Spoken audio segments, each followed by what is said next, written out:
नमस्कार साथियों, मैं अरविंद यादव। आज हम लोग जानेंगे कि अगर घड़ी का कहीं प्रतिबिंब दिख रहा है तो प्रतिबिंब में जो टाइम दिखा रहा है उसका रियल टाइम क्या होगा, या रियल टाइम जो दिखा रहा है अगर उसको प्रतिबिंब में देखा जाए तो वो टाइम क्या होगा। ठीक है, तो अब ये जैसे दो चित्र हमने पहले से बना दिए हैं। ये एक है वर्टिकल,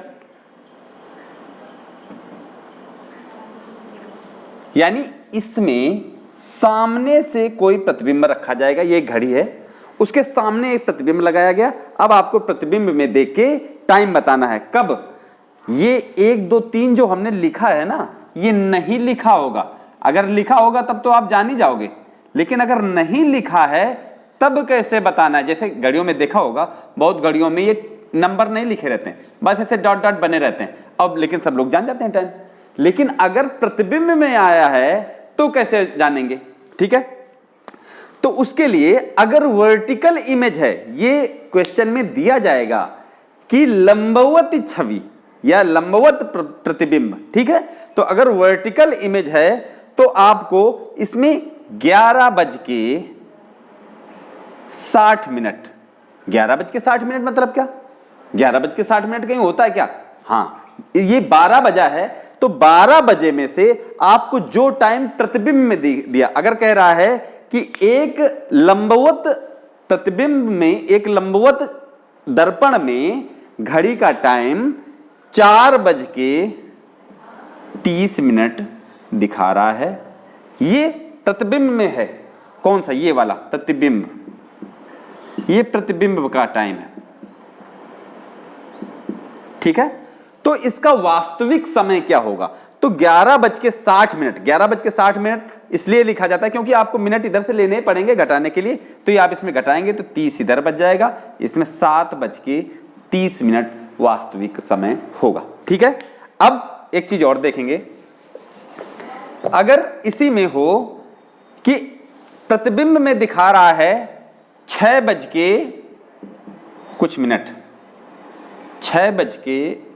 मान लीजिए दिखाता है 20, तो इसका वास्तविक समय क्या होगा? तो 6:20 दिखा रहा है, चाहे जितने 20 दिखाए, अगर वो वर्टिकल मिरर है यानी लंबवत दर्पण है, सामने से ऐसे दिखा रहा है, तो उसको 11:60 में ही घटाएंगे, यानी इधर बचेगा 40 मिनट और इधर बचेगा 5:40। अगर दोनों चीजें, अगर वास्तविक कह रहा है कि वास्तविक इतना है तो दर्पण में कितना आएगा, तो भी सेम प्रोसेस है। अगर वास्तविक समय दिया गया है कि वास्तविक समय 6:20 आ रहा है, तो दर्पण में कितना दिखाएगा? दर्पण में इतना दिखाएगा। ठीक है, इसमें कोई कंफ्यूजन तो नहीं है। चाहे वास्तविक दिखाए चाहे दर्पण में दिखाए, प्रतिबिंब वाला, दोनों को 11:60 में घटाना है। ठीक, अब देखते हैं, ये हो गया हॉरिजॉन्टल।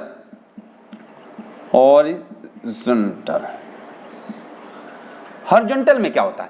इसमें हॉरिजॉन्टल में ये जो दर्पण होगा, जैसे घड़ी इस तरह से खड़ी हुई है कहीं पे, तो दर्पण इस तरीके से जमीन पे हॉरिजॉन्टल क्षैतिज रूप में होगा, या यहां पे पानी भरा होगा, वाटर इमेज जिसको कहते हैं। वाटर में, पानी के पास हम आप खड़े होते हो, नदी में पानी भरा होता है तो उसमें भी छवि बनती है ना, तो उसमें अलग चीज रहेगी। ठीक है, उसमें क्या रहेगा कि अगर बताता है किसी क्षैतिज प्रतिबिंब यानी क्षैतिज दर्पण में या किसी पानी में घड़ी की छवि दिखाई दे रही है, और उसमें अगर छवि में दिखाता है कि 4:20 है, तो वास्तविक समय कितना होगा? तो इसमें आपको 18:30 से घटाना है। ठीक है, हॉरिजॉन्टल में 18:30 से घटाना है और वर्टिकल में 11:60 से। ठीक है, लेकिन अगर एक चीज और इसमें मिस हो रही है कि अगर ये टाइम 12 बजे से ज्यादा हुआ तब क्या करेंगे? तो 12 बजे से अगर ज्यादा है तो इसको 23:60 यानी 24 बजे में से घटाएंगे। जैसे 12:40 है, तो 12:40 इससे कैसे घटाएंगे? तो उसको नहीं घटाएंगे, अब इससे घटा देंगे तो वो टाइम तो वही आ जाएगा। AM PM का फर्क पड़ेगा। वो वैसे भी इस तरह की जो 12 बजे वाली घड़ी होती है उसमें भी AM PM पता नहीं चलता। ठीक है, तो आप इसमें घटाएंगे तो इधर 20 मिनट बच गए और इधर बच गया 1, इधर बच गया 1, यानी 11:20 हो गया। ठीक है, ये चीज क्लियर हो गई। या आप चाहें तो इसी में से कुछ भी घटा दें, जैसे इसी में आपको 4:40 घटाने हैं, कहते हैं आप बार बार बताते हो, आप चाहें तो इसी में सारे घटा दें। 4:40 घटाएंगे तो 20 मिनट इधर बचेगा, इधर बचेगा कितना 19। तो 19 का मतलब क्या हुआ, ये 7 बजा हुआ है तो 7:20 है, उसमें भी कंफ्यूज होने की जरूरत नहीं। आप चाहें तो वर्टिकल वाले में पूरे में इसी में से घटा लें, ठीक है।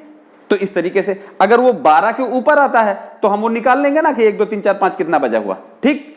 अब हॉरिजॉन्टल में बता रहे थे कि हॉरिजॉन्टल में अगर इस तरीके से, अब देखिए चाहे प्रतिबिंब में बना हुआ टाइम हो, प्रतिबिंब जो टाइम दिखा रहा है वो हो, चाहे वास्तविक टाइम हो, दोनों को घटाना 18:30 में ही है। तो आपका चाहे प्रतिबिंब वाला निकालना हो चाहे वास्तविक वाला निकालना हो, दोनों का टाइम निकल जाएगा। जैसे इसमें 10 मिनट आ जाएगा, इसमें आ जाएगा 14:10। तो 14:10 का मतलब क्या हो गया, 2:10, ठीक है। ये चीज क्लियर हुई। अब एक चीज और आपको बतानी है। अब जैसे देखिए अक्सर कई बार कंफ्यूज करने के लिए पूछ लिया जाता है कि एक घड़ी में 1 से 12 तक के अंक लिखे हैं, उन अंकों को 3 बराबर हिस्सों में बांटिए और उन सभी अंकों का योग बराबर आना चाहिए, ठीक है। तो अब 3 बराबर हिस्से में बांटना है, तो अब देखिए कंफ्यूज नहीं होने की जरूरत है। 1 से 12 तक के अंकों का योग कितना होता है आप जोड़ लीजिए, ठीक है।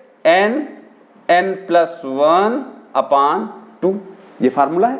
किसी भी प्राकृत संख्या को जोड़ने के लिए 1 से चाहे 12 तक की हो, चाहे 1 से 1000 तक की हो, ठीक है। ये फार्मूला n का मतलब कितने नंबर हैं 12, ब्रैकेट के अंदर लिखना है 12 + 1 यानी 13/2, 2 6 का 12 3 78 हो गया ना जल्दी से। अब ये तो चलो 12 है, आपको लग रहा है अब ये क्या याद करें हम 12 1 से 12 तक जोड़ना लेंगे तो जोड़ लीजिए, लेकिन अगर 1 से 100 तक होगा, 1 से 1000 तक होगा तो पूरा दिन लग जाएगा सिर्फ जोड़ने में, जरा सा सवाल। तो ठीक है, ये फार्मूला n का मतलब कितनी संख्याएं हैं तो 12 हैं, n+1 उन संख्याओं की संख्या में से एक जोड़ देना है। या आप इसको इस तरीके से भी कर सकते हो कि 12 संख्याएं हैं और 12 में से एक बढ़ा के 13 लिख दिया और बटे 2 कर दिया। तो जितनी संख्याएं होंगी, 12 संख्याएं थी, 12 का योग आ गया। अगर 100 संख्याएं करनी हो तो 100 × 101/2 कर देंगे तो 100 संख्याओं का योग आ जाएगा, ठीक है। तो अभी बात करना है हमें 12 संख्याओं का, तो ठीक है। अब 1 से 12 तक की संख्याओं का योग कितना हुआ 78। 78 को 3 हिस्से में बांटना है अगर, तो 3 दूनी 6 3 18 यानी एक ग्रुप का योग कितना आएगा 26। तो हम क्या करेंगे, सबसे पहले ऐसे लिखेंगे 12 11 10, ठीक है। 12 11 10 यानी एक बार घटते क्रम में, एक बार अब बाकी संख्याएं 1 2 3, ठीक है। अब क्या करेंगे 4 5 6, अब क्या करेंगे इधर से कर देंगे 7 8 9। ये ऐसा क्यों किया, क्या ये जोड़ा घटाया नहीं, क्या बिल्कुल जोड़ा घटाया गया। देखिए एक बार जब घटते क्रम में आए एक एक के अंतर में, एक बार बढ़ते क्रम में आए नीचे, तो ये दोनों संख्याओं का योग 13 13 हो गया, देख लीजिए। अब उसके बाद जब बराबर बराबर हैं, इसमें कम जोड़ेंगे, इसमें उससे ज्यादा, इसमें उससे ज्यादा, तो ये अंतर एक एक का फिर बढ़ जाएगा। तो वही उल्टा क्रम कर दिया, इधर 7 जोड़ा, इधर 8 जोड़ा, उधर 9 जोड़ा।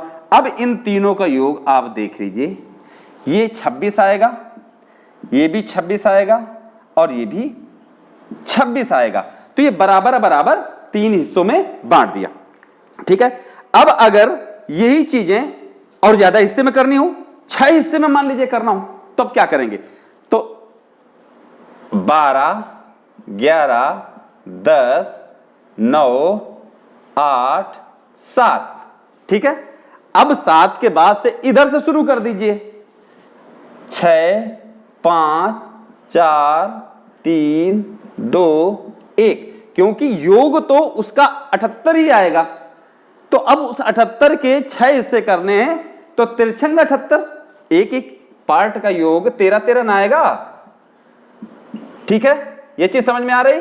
अगर वो कह रहा है कि घड़ी की जो अंक लिखे हैं उन सब संख्याओं के योग को 6 बराबर हिस्सों में बांटिए और हर हिस्से में अंकों की संख्या बराबर होनी चाहिए। अंक मतलब 2-2 हो, 3-3 हो, 4-4 हो, जितने भी हो बराबर बराबर आए।